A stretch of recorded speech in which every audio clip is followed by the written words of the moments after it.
Hierarchy of scuba diving.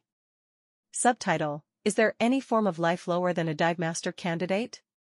Subtitle: How many times can you make the same mistake before someone names it after you? 2 actually. Subtitle: Ode to the lowly misunderstood dive master candidate.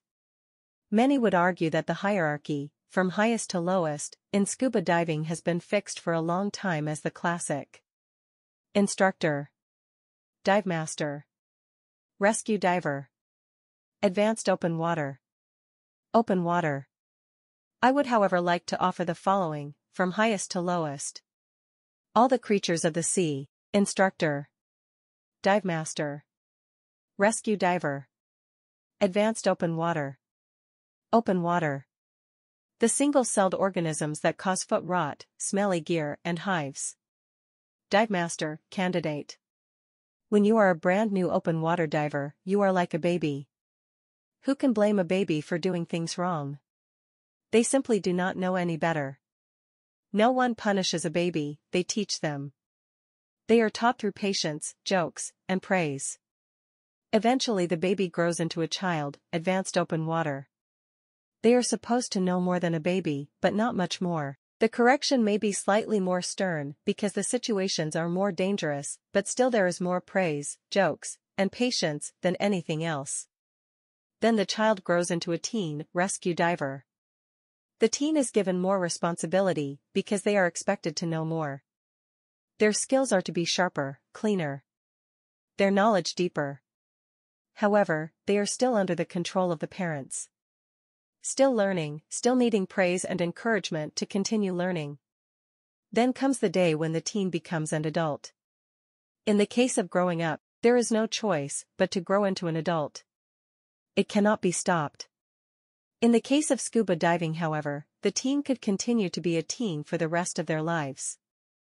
Except for some unexplainable reason you make the conscious decision to grow up and become an adult dive master. Yet you cannot just become a dive master. You must train and learn yet further. You walk into your local dive shop and sign on the dotted line. Most would argue that indentured servitude is a thing of the past. Yet, none of them have ever trained to be a dive master. You have just signed up to be dive master candidate.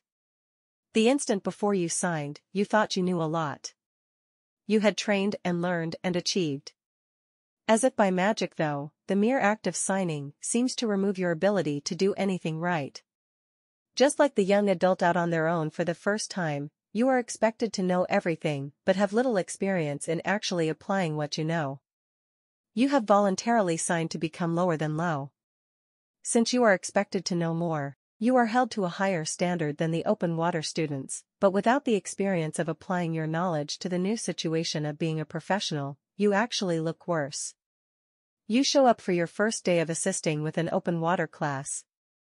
You show up at the time scheduled for the students to show up. You have your coffee cup in hand and an excited smile on your face. Is your mentor, the all-powerful and wise Dive Jedi, happy to see you?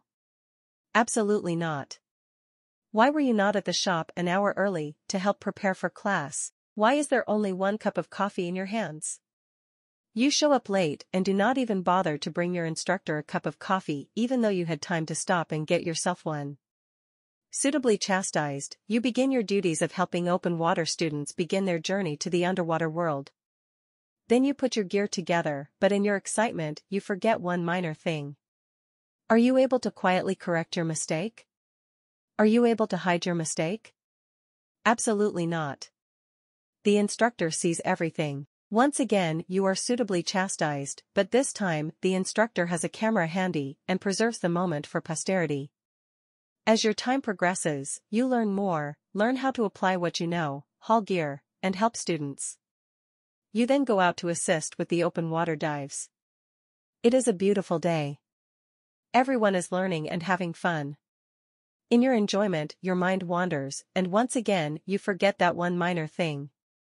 Once again, the all-seeing instructor is there to catch your mistake.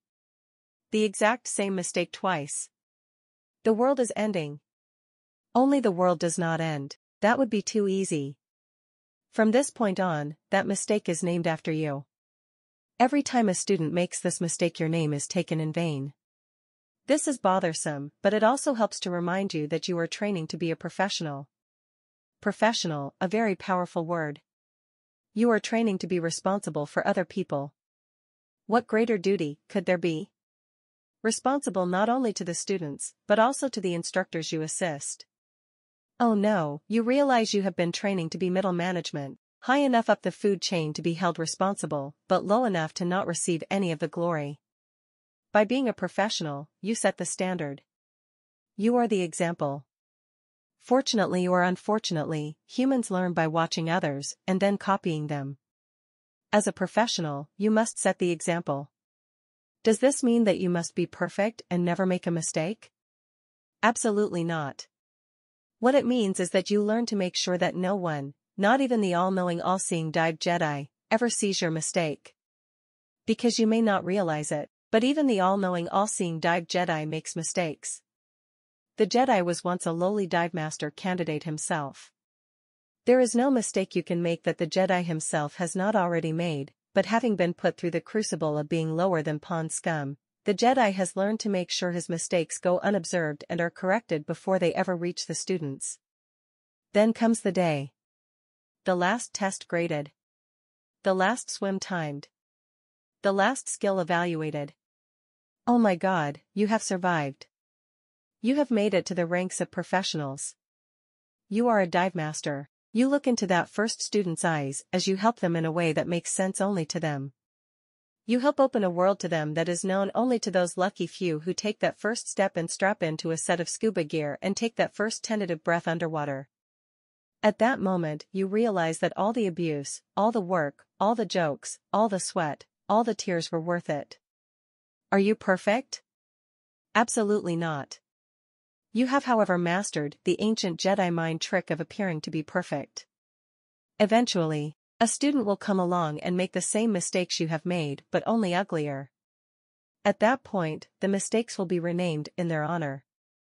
This is dedicated to all those you have gone through, are going through, and will go through the process of becoming a dive master.